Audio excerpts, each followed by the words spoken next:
Hello guys, greetings from Placement Scheme. I welcome you all to the lecture series on TCS NQT.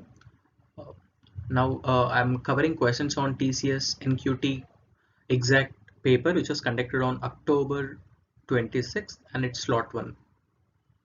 I've already uploaded the part 1. Now this is the part 2 in which I'll be covering around 10 questions. Please watch the first part if you've not watched it yet. What sum given on loan for 2 years with a scheme of return on basis of compound interest at a yearly rate of 10% will correspond to repayment through equal monthly installments of so much. Let me make it simple for you. One person has taken loan for 2 years and then he's paying equal monthly installments of how much? 9,075. Okay, and the rate of interest that is charged is 10%. Okay, now what are we supposed to find? We are supposed to find the principal amount that is borrowed. Okay, now first, the equal monthly installments are paid for how many months? We know that it's paid for 2 years, that is 24 months. Yeah. Next, what is the total amount paid in 2 years then? We know that he pays every month so much, 9075. So what is the total amount that he pays in the 2 years tenure? It is 9075 into 24. Yeah. So what is the value? Let me calculate here. 9,000. You can always use an on-screen calculator. I'm calculating it myself here. 4 5s 20, 4 7s 28, 33, 4 9s 36, 2 5s 10. Yeah. So 2 okay, 2 5s 10, 2 7s 14, 15, 1, 2 9s 18 at 0 0 8 7 11 2. So this is how much amount that he has paid. How much is it? 2,17,800. This is the total amount that he has paid in 2 years. Okay, now we know that this what is this amount? This amount includes the principal that he borrowed and also the compound interest that is accrued for 2 years, isn't it? Okay, now we know the amount. What is the amount? That is 2,17,800, which includes the principal as well as the interest. And then the time is how much? It is 2 years. And then the rate of interest is how much? 10%. Okay, now let's apply the equation. What is it? We know amount is equal to P into 1 plus R percent whole power n.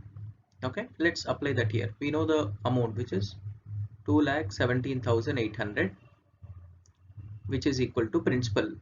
We are not sure, that is what we are supposed to find, into 1 plus R percent, 1 plus 10%. So I'm directly writing it as 1.1 whole square. Therefore, what is the value of P that you get? P is equal to 217,800 divided by 1.1 whole square is 1.21. So let me multiply by 100 and divide by 100. So that 1.21 into 100 becomes 121. Okay, this becomes 121. Okay, 11 11s, 11 1s 11, 107, 11 9s 99, 88, 11 8s 88, 0. Again 11 1s, 11 1s 11, 11 8s 88, 0 0 0. So what is the, I'm sorry, it only has 2 zeros, right? See, only 2 zeros here. Okay, so what is the principal value that you get? It is 1,80,000. Yeah, that's what we got. See, 1 followed by 18 followed by 2 zeros and 2 zeros, totally 4 zeros. So therefore we have got the principal. Therefore he should have borrowed so much. So this is the principal amount that he has borrowed while he availed the scheme. Yeah, so that's what is told. Loan amount lent or the principal is equal to rupees 1,80,000 rupees. This is a very interesting question. The capacities of three containers X, Y, and Z are 1, 2, and 4 liters respectively. Okay, the container X capacity is 1 liter, and then container 1 Y is how much? 2 liters, and then container Z is 4 liters. Initially X is empty, while Y and Z are full of water and milk respectively. Okay, initially this is empty, whereas this is full of water. So therefore this is full of water. The container Y is full of water initially. So therefore it should have had 2 liters of water and 0 liters of milk. Yeah, container Y and Z are full of water and milk respectively. That is, Y is full of water and Z is full of milk. So the capacity is 4 liters, right? So it is 4 liters and 0 liters water. Is it clear? X is empty, y and z are full of water. Therefore, like, we have 2 liters of water and 4 liters of milk here. Okay, now what happened? X is filled from y is replenished from z, and x is emptied into z. In this process, if this process is repeated once more, then what will be the ratio of milk in y to water in z? Okay, so let's solve this step by step. First, what happened is, initially, okay, this is the first step. Okay, we know that container X was empty, therefore it has 0 liters of milk and 0 liters of water initially, and then we have already filled. Yeah, initially it has 2 liters of water and 4 liters of milk. Okay, this is done. Next, what is the next step? We know that X is filled from Y. Okay, therefore X is filled from Y, so it is filled, therefore it gets 1 liter of water. Because the container Y has only water, therefore it gets 1 liter of water from Y, therefore it becomes 1 liter, and then this becomes 0 liters. Since 1 liter is transferred to X, only 1 liter of water is remaining and 0 liters of milk is remaining, and then this is unchanged, right? This is unchanged, it is the same thing, 4 liters and 0 liters. Next, y is replenished from z, that is, we know that it has to be full. Okay, it is to be full, but it only has 1 liter in it, therefore we fill this container y by using contents of the container z. Okay, now this is unchanged, is the same. Okay, so what happens? We know that the container z has only milk. Yeah, it only has milk, 4 liters and 0 liters. Yeah, therefore 1 liter of milk is transferred from container z to container y, therefore it has 1 liter of milk and then 1 liter of water. Since 1 liter is transferred, it only has 3 liters of milk and then 0 liters of water. So that effectively, see, this is the container y is full, that is the objective. Okay, the container y should be filled using the contents of the container z. Okay, this is fine. So y is emptied from, y is filled from z, this is also fine. Finally, what is it? X is emptied into z, therefore whatever is in X, okay, whatever is in X in the previous step, okay, that will be emptied into container z. So what happens? It has 1 liter of water, so 1 liter of water gets transferred here, so it gets 1 liter of water, and it doesn't have any milk content, therefore it is the same, 3 liters and 1 liter, and this becomes 0 liter, 0 liter, and then this remains same, 1 liter, 1 liter, because it's not changed. Okay, this is the first step. Okay, so this is cycle 1. What are they saying? They are saying that this process repeated once more. What does that mean? Again, it starts with X is filled from Y. X is filled from Y. So what happens? We know that X, the capacity of X is 1 liter. So ultimately we know that 1 liter has to be filled from Y. Okay. But we know that in container Y, now we have milk and water in the ratio of what? 1:1.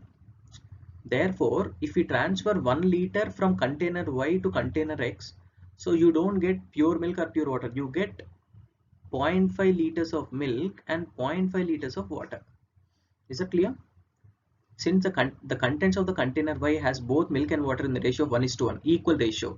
Therefore, if we remove 1 liter from, if we transfer 1 liter from Y to X, so we get 0.5 liters of milk and then 0.5 liters of water. Therefore, since 0.5 liters of milk, 0.5 liters of water is removed, we are remained of what? 0.5 liters of milk and 0.5 liters of water in the container Y, whereas the contents of the container Z doesn't change. It's 3 liter and 1 liter. Is it clear? Fine. Next, what is the next step? We know Y is replenished from Z. Y is filled from Z. So again, see, in container Z, we know milk and water is in the ratio of 3:1. Okay, therefore, if we transfer 1 liter from Z into Y, okay, what happens? We don't get equal ratios. Yeah, we get what? 0.75 liters of milk and 0.25 liters of water. Is it clear? Since the contents is in the ratio 3:1, therefore if you are removing 1 liter, if you are transferring 1 liter from Z into Y, so effectively 0.75 liters of milk, it has 0.75 liters of milk and 0.25 liters of water. See, therefore that's what happens here. See, the contents of X doesn't change, 0.5 L and 0.5 L. Here what happens? We add 0.75 liters of milk, which is 0.75 plus 0.5, which is 1.25 liters of milk will be remaining here. it has 1.25 liters of milk, and then how many liters of water? 0.25 liters of water. So it already has 0.5, so it becomes 0.75 liters. So effectively, see, it is filled again. 1.25 plus 0.75 is 2 again. Yeah. Next, now when once 0.75 liters of milk and 0.25 liters of water is emptied, so how much is remaining now? 3 liters minus 0.75, so you get 2.25 liters of milk and 1 liter minus 0.25 liters of water, so we get 0.75 liters of water. What is the final step? X is emptied to Z. Okay, so whatever contents X has, that is emptied to Z. Therefore it has 0.75 liters of milk and 0.5 liters of water that goes here. So 0.5 plus 2.25, we get 2.75 liters of milk, and 0.5 plus 0.75, you get 1.25 liters of water. And finally this becomes 0 and 0, whereas this remains same, 1.25 liters and 0.75 liters. Therefore the cycle 2 is also ended here. Is that clear? So see, that's what they told. If this process is repeated once more, then what will be the ratio of milk in Y? Milk in Y. So what is the milk in Y? This is the milk in Y towards the end, is to water in Z. Water in Z. So this is the one. So therefore, what is the required ratio? It is 1.25 is to 1.25. So you get what? You get the ratio as 1 is to 1. So which is option B. Please rewind the video and watch it again if you have not understood. I tried my level best to make it as simple as possible. Let's move on to the next question. A particular distribution is represented by two data points. Let's assume the two data points to be A and B. Okay. Now, if the range and standard deviation of the distribution are R and S respectively, what is the relation between them?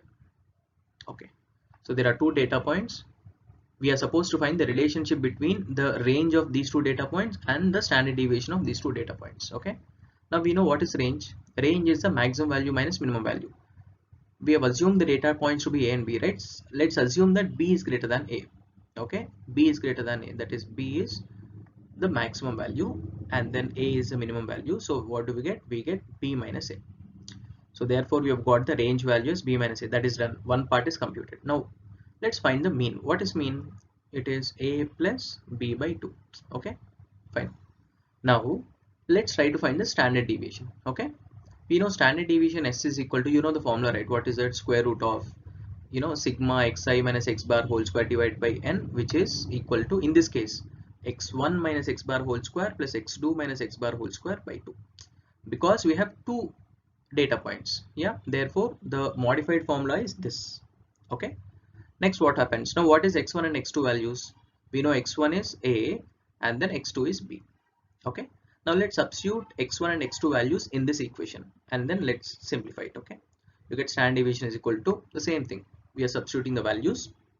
Instead of x1 A and instead of x2 it is B. The same thing. This is what we get. Okay, now further we know, let's do the LCM here. We have an A here, A by 1, and then we have A plus B by 2. Let's do LCM in both the cases. Yeah, so that we get 2A by 2 and then here we get 2B by 2, and then so that you can subtract these things. Yeah, so this is what we get. See, I'm taking LCM so that I got 2A minus A plus B by 2 whole square and 2B minus A plus B by 2 whole square by 2. Yeah, so this is what we have if we simplify.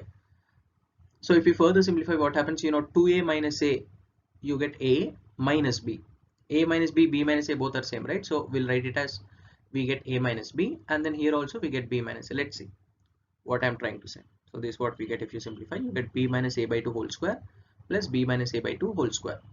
Okay, and we have whole divided by 2. Since we have 2 B minus A by 2 whole square, so I'm writing 2 into B minus A by 2 whole square, and then you get 2 cancel, and then we have B minus A by 2 whole square. So square and square root get cancelled, so that you get B minus A by 2. That's it, right? You have got the range value and you've got the standard deviation value. Therefore, what is the relation between R and S? We know that the range, or you take standard deviation S is equal to B minus A. You know B minus A is range value, R by 2. Therefore, you get the standard deviation as R by 2, which is option D. Now, the question is, should we do all this? we know that this satisfies for any values of a and b, isn't it? Therefore I'll assume values for a and b. Let's take simple values. Okay, let me take values like, let's say, let's take 0 and b is equal to 10. Okay, for simplification. Now what happens? What is the range? Range is equal to b minus a, that is 10. And what is standard deviation? Standard deviation is equal to square root of, we apply this one, right, this formula. Yeah, x1 minus, okay, what is mean here? Mean is 10 by 2, which is 5. We know mean and we know range and all of that. Okay, what is standard deviation? Standard deviation is equal to x1 minus x bar. What is x1? 0. 0 minus 5 whole square, which is 5 square, plus what else? X2 minus x bar. X2 is 10, so 10 minus 5, again it is 5 square. Okay, and then you have whole divided by 2. So what do we get if we simplify? Square root of 5 square plus 5 square by 2, which is 50 by 2, again you get 25, which you get it as 5. See, you've got the standard deviation as 5 and range as 10. So what can we say? We can say that standard deviation is equal to range by 2, isn't it? Standard deviation is equal to 5, which is equal to 10 by 2. Is it clear? Therefore, what I'm trying to say is, whenever you get such questions, you need not have to follow the conventional method, rather go by this method. Okay, because uh, the result that you get applies to any values of a and b. Is it clear? Okay, now these are very simple questions. What will be the percentage increase in the area of a square if its side is increased by 20%? Okay, so let's say initially the side is, let's say 10 and 10. Okay, the side is initially 10 meters. So what happens now? What is the area of the square? It is a square, which is 100 meters square. Now what happened? The side is increased by 20%. So what is 20% increase on 10? It will be 12. So the new side is 12 meters. Now what will be the new area? New area is equal to h dash square, which is how much? 12 square, that is 144 meters square. Okay. Now we are supposed to find the percentage increase in the area of a square. So what is it? From 100 it has gone up to 144. So the absolute increase is 44. From where is it increased? From 100. So 44 by 100 into 100. Okay, so what do we get? We get the percentage increase as 44%. Okay, therefore the percentage increase in area is 44%. You can also solve it using different other methods. Okay, I've assumed the value of s as 10 and solve it. So you can also use the concept of successive percentages. Okay, since the side is increased by 20%, you can say that the absolute increase will be 20 plus 20 plus 20% of 20. Okay, a plus b plus a% of b, so that you get 20 plus 20 is 40, 20% of 20 is 4, therefore you get 44%. Okay, there are many other methods. Okay, this is one such method, which is the concept of successive percentages. Okay, if you don't remember this, you can always go ahead with the conventional method. Still you'll get the answer in not more than 20 seconds or so. Yeah. Okay, this question is also a very easy one. If 25% of the number is equal to 3/5 of another number, what will be the ratio of the first number to the second number? So let me assume n1 and n2 are the two numbers, are the first and the second numbers. Okay, now 25% of a number, therefore 1/4 of n1 is equal to 3/5 of another number, so 3/5 of n2. Now what will be the ratio of the first number to second number? Okay, we are supposed to find n1 by n2. So n1 by n2 is equal to, what happens? This 4, since it's divided here, it goes to the numerator. So 3 into 4, 12 by 5. That's it. This question is as simple as this. Yeah. So the required ratio is 12 is to 5, which is option B. The ratio of incomes of P and Q is 7 is to 5. And the ratio of their expenditures is 4 is to 3. Okay, incomes of X and Y, this X and this Y. So their incomes are in the ratio of what? 7 is to 5. Therefore, I am assuming the values to be 7x and 5x. Okay, so the income of X is 7x. And okay, let me take A and B because we already have a X, right? So let me take 7a and 5a. Okay, and the expenditures ratio is 4 is to 3. Therefore, we have 4 is to 3. So 4b is the expenditure of X, whereas 3b is the expenditure of Y. If at the end of the year P and Q save rupees 3000 and 2000 respectively, we know that income minus expenditure will give us a savings. Okay, So what is the savings of P that's given as? It is given as 3000, and the savings of Q is given as 2000. Okay, I'm sorry, these are P and Q, right? Okay, P and Q, whatever. Okay, we know that income minus expenditure is savings. Therefore, what is the savings in terms of the variables? You get it as 7A minus 4B gives the savings of P. Similarly, 5A minus 3B gives the savings of Q. Okay, so this is what we know. Okay, now there are two equations. We can solve for these two equations and get the answer. Yeah, or I would rather go with a different method, which is 7A. Let me write the equation. 7A minus 4B is equal to 3000. Similarly, we have 5A minus 3B is equal to 2000. Okay, so let me equate the 1000. Okay, that is 7A minus 4B by 3 is equal to 1000. 5A minus 3B by 2 will be equal to 1000, isn't it? So since RHS are equal, we can equate the LHS, right? So therefore, what do we get? 7A minus 4B by 3 is equal to 5A minus 3B by 2. So let's cross multiply. You get 14A minus 8B is equal to 15A minus 9B. So if you simplify, you get A is equal to B. Right, A is equal to B. So you can substitute in any value, any equation, you get the answer. Let's substitute in this equation. Okay, we know 5A minus 3B is 2000. That is 5A minus 3A is 2000. Okay, 5A minus 3A, that is 2A. 2A is equal to 2000. So we get the value of A and B as 1000. Okay, so you get A is equal to B is equal to 1000. You can substitute either in this equation or in this equation. Okay, so now we have got the values of A and B. Everything is done. Now what are we supposed to find? We are supposed to find the Q's income. Okay, so what is Q's income? Q's income is 5A. We know the value of A is 1000. Therefore, what is the value of Q's income? Q's income is equal to 5 into 1000, that is 5000. Right, so therefore Q's income is how much? We have got it as 5000. See, once you get the value of this, you can find any value. Income, if you want income of P, it is 7A, which is 7000. Expenditure of P, 4B, which is 4000. So on and so forth. Yeah, once you get these values, you can calculate anything. Okay. For 4 distributions, there are 4 names. Okay, Adda jobs, P-pin stuff, phrase 7, offline prep 9A are given below. Okay, and the distributions are given. What is the mean of two modes in the only bimodal distribution? Okay, what do you mean by bimodal distribution? It should have two modes. Okay, now let's see which distribution has two modes. Okay, we are given that there is only one bimodal distribution, and once we figure out what is that bimodal distribution, we are supposed to find the mean of the two modes. Okay, fine. So what I'll do is, first let me arrange these distributions in ascending order, in increasing order, so that we don't miss out on any combinations. Okay, so see here we have a 1 2 and then 3 3. So 1 2 3 3. Then we have a 4 5 6 7 8 9. So we have 4 5 6 7 8 and 9.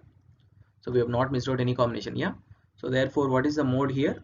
Mode is the frequently repeated observation. Okay, so here 3 is the mode. Okay, so we don't have two modes here, we only have one mode, which is 3, which is repeated twice. Okay, let's take the next one. Okay, this is already arranged in ascending order, in increasing order, so we need not have to worry about it. 4 5 6 7 8 9 10 11 12 13. So this is not a bimodal distribution. Yeah, so eliminate this. Let's take the phrase 7. Okay, let's start from 1 1 2. We don't have a 3, so let me write that 1 2. 3 is not there. 4 4 5 5 5 5. So we have a 1 4 and 4 5s, 1 2 3 4, and then we have a 6 7 8 6 7 8. See here clearly what is the mode here? 5 is the mode. 5 is the mode because it's frequently, it is repeated 4 times, whereas all others are repeated only once. Therefore it is 5, and it is not a bimodal distribution. Therefore now we are remained of only the last one. Therefore that should hopefully have 2 modes. Okay, let's see again. So let's start with 2. Because we don't have a 1, 2, 3 is not there, 4 is not there, 5 is not there, we have 6. 2 6 are there, 6 and 6. Then we have a 7, we have an 8, we have a 9. 7 8 9. Okay, 7 8 9, and then we have 2 10s and 11. 2 10s and 11. Therefore clearly we have 2 6 and 2 10s. Therefore 6 and 10 are repeated twice. Therefore 6 and 10 are the modes. 6 and 10 are the modes for this distribution. Okay, and clearly there, since there are 2 modes, it's called a bimodal distribution. Okay, now what are we supposed to find? We are supposed to find the mean of those 2 modes. Okay, so what is the mean of these 2 modes, 6 and 10? It is 6 plus 10 by 2, which is 16 by 2, that is 8. Okay, which is option D. Therefore the mean of the 2 modes in the only bimodal distribution is 8. Fine. What is the simplified value of this? Okay, so of late in TCS in the last year, you had lot of questions on simplifications. Okay, so please be sure of how to apply BODMAS. Okay, because you've got at least 1-2 questions in every set. Okay, now BODMAS. Now first brackets, whatever is there in the brackets, that has to be simplified. Okay, so we know this is one bracket, and then this total thing is one bracket, and in that also we have more brackets. So this is one, and then this is one. Say 10 into this entire value. Okay, so let's first figure out 1 2 and then these three brackets values. After that we can follow the BODMAS to simplify it further. Yeah, so let's see what is half into. Okay, see, this question is printed wrong. It is not 52 square, it is 5 square. Okay, please remember that. So let's simplify. What is that value? Half into 5 square minus 1. Half into 5 square minus 1, which is 25 minus 1, which is 24. So you get the value as 12. Okay, so this is done. This value is done. This value is 12. Then let's also simplify this, because you have a bracket here, right? Therefore I'm doing that first. Okay, 10 into, you have 0.3 square plus 0.1 square. 0.3 square is 0.09. 0.1 square is 0.01. So what do we get? We had 10 here, 1 here, 0.1. So we get 10 into 0.1, which is 1. So this entire value is only 1. Okay, now, and then what is 7 square plus 24 square? 7 square plus 24 square, it is, that there's a Pythagorean triplet with 7 24, which is 25. Anyways, let's also do it. 7 square is 49, and then 24 square is 576. So you get 9 6 15, 7 4 11, 12 6. So you get it as 625, which is 25 square. Okay, so let's simplify all of this here. You get a 25 square here, and then you get whole divided by, what all do we have? We have 20 square, that is 400, minus this value we've already completed. Half into 5 square minus 1 is 12, so minus 12, and then plus this also is already computed. 10 into this value is, you have got it as 1, plus 1, and then minus 2 into 7 is 14. This is what we have, and we have whole square as well. Please don't forget that. See, we have a whole square here. Okay, so what do we get here? We get, see, 25 divided by 400 minus 12 plus 1 minus 14. 12 minus 14, 12 14, you get 26, plus 1 25. 400 minus 25, you get 375. Okay, so therefore you have 25 by 375 whole square. You got it right. I've sent 25 also within the square. Since 25 also has a square, I'm sending it inside. Okay, now let's simplify this. 25 ones, 25 ones, 25, 125, 25 5s. Therefore we have got the value as 1 by 15 square, which is 1 by 225, which is option B. The simplified value therefore is 1 by 225. Okay, now we should find the median of the following data. Okay, again, there are a lot of statistics based questions asked in TCS. Okay, so I request you all to go through the basics of the statistics concepts and then appear for the exam. Okay, let me solve this question here. The median of the following data. So whenever such class and frequency are given, so what is the median formula? Median is equal to, you get it as L plus N by 2 minus CF by F into H. No other go, you'll have to remember this formula. Okay. Now what is L, what is N by 2, what is CF, what is F and H? I'll explain. Okay.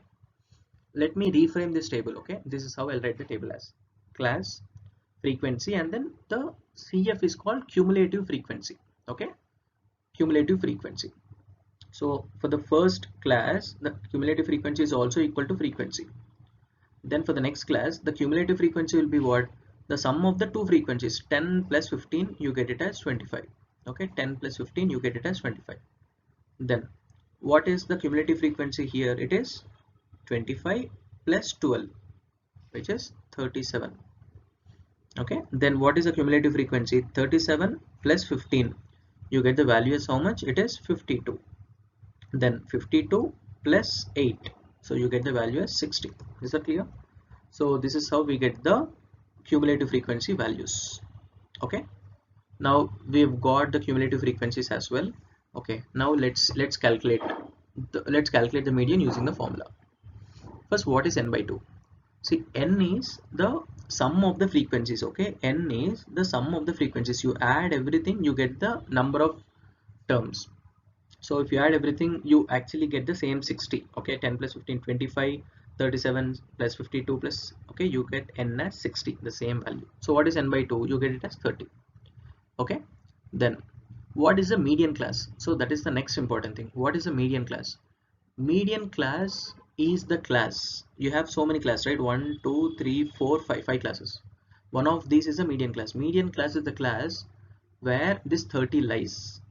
Okay, see, check the cumulative frequency. Okay, so 30 lies in which class? It lies, see, this class only till 25 is over. Okay, therefore this should be the median class, because this is where you the 30 lies, isn't it? Till in the second class till 25 it's over, therefore this is the median class. Or in simple terms, check the cumulative frequency value. Okay, so after this n by 2, see, if you got n by 2 as 30, so what is the next highest number after 30 in cumulative frequency? This one, right? 37, right? So that should be the median class. Let's say you get the median classes, let's say you get n by 2 as, let's say, 40. Now what is the next highest number after 40 in the cumulative frequency? This one. Therefore this should have been the median class. Is it clear? That's how we find the median class. Since it is 30 here, therefore the next highest number after 30 is 37 in cumulative frequency. Therefore this is supposed to be the median class. Okay, which is 20 to 30, that class. Now what is the lower limit of the median class? So L, so I told you, right, I explained the what do each individually mean. L is the lower limit of the median class. So what is it? It is 20. So we have got it as 20. Then what is CF? That is the cumulative frequency of the class above the median class. So we know that this is the median class. So CF is the cumulative frequency of the class above median class. So therefore it is supposed to be 25. See, these are very procedure oriented questions. Okay, no other go, no logic. You will have to go about solving these questions using the formula. And F is the frequency of the median class, which is 12. Okay, now I think we have got all the values. No, H alone is remaining, right? Okay, what is width of the class? Width of the class is 0 to 10, that is 10. In each of the classes the width is 10. Okay, now we have got everything. It's only about simplifying. So let's simplify. Median is equal to L plus N by 2. So what is L value? Let's take the values. L lower limit is 20. So 20 plus N by 2 minus CF. N by 2 is 30 minus CF is 25 by F. F is 12 into H. H value is 10. This is what we are supposed to find. This is what is the median value. 20 plus what do we get? 5 into 10, you get 50 by 12. Okay, you get 2 6 12 to what? 225. So 20 plus 6 by 25. 20 plus 6 by 25 value is how much? 6 4 is 24. 10 6 1 6 40 6 7 42. Yeah, around 6 1.16666 it goes on. Yeah. Okay, so we get the total value as 24.167 approximately. Yeah, so this is the value of the median for the following data. It is only the formula that we are supposed to use. Okay, so the median of the data is 24.167. Please rewind the video to understand it better. Yeah, fine. The last question for the set: a hollow spherical ball of thickness 1 centimeters. Okay, the thickness is given as 1 centimeter and the external radius is 5. So what is external radius? This is the external radius. Yeah, this is given as 5. We are told that is melted, and then from the solid so obtained, 61 spherical balls are obtained, small balls are obtained. Okay, so see, there is a hollow spherical ball. Okay, hollow, that is, see the inside, see, all this is hollow, this entire, this small circle, no, that is hollow region. Okay, so only which region has the solid metal, this is the region that has a solid metal. Is it clear? The inside part is hollow, it doesn't have any metal as such. Okay, now using this is melted, and using the metal so obtained, we are trying to form 61 identical spherical balls. Okay, we are supposed to find the diameter of each ball. So first, what is the thickness of the hollow sphere? It's already given, it is 1 centimeter. Now what is the external radius? That is also given, 5 centimeters. Therefore, what is the volume of the solid so obtained? Shaded region. Say I've already shaded, so this is the volume of the shaded region. How do we get that? See, what we do is, we'll calculate the volume of the total sphere and then subtract the volume of hollow region from it. Okay, so what is the volume of the whole sphere? It is 4 by 3 into pi into 5 cube. Okay, so that you get the volume of the whole sphere. From this we are subtracting the volume of this of the hollow sphere. What is the hollow sphere? I told you, this is the hollow sphere, the inside circle. Yeah, so we get 4 by 3 pi into r is what? If this is 1 and this is 5, so therefore the radius of the smaller circle is supposed to be 4. Yeah, the smaller sphere is supposed to be 4 because total is 5, thickness is 1. 5 minus 1 gives 4, so 4 by 3 pi into 4 cube. So what is the value that you get? 4 by 3 into pi into 5 cube minus 4 cube. 5 cube is 125 and then 4 cube is 64. If you subtract, you get 61. 4 by 3 into pi into 61. That is the volume of the solid obtained from the hollow sphere. Okay. Now we know that the volume of the solid obtained is converted into 61 spherical balls. Therefore, volume of the solid obtained is equal to volume of 61 spherical balls. So let me write, volume of the solid obtained is 4 by 3 pi into 61, which is equal to volume of 61 spherical balls. It is 61 times volume of each spherical ball. 4 by 3 into pi into r cube. Let's say rs is the radius of a small spherical ball. This is what we have. So what happens now? 4 by 3 pi, 4 by 3 pi, 61, 61 is gone. Therefore, we get rs cube is equal to 1. That implies we get the radius of the small spherical ball obtained is 1. Okay. What are we supposed to find? We are supposed to find the diameter. Therefore, the diameter of each ball is how much? Twice of rs, which is 2, which is option D. Okay guys, please watch the previous videos as well.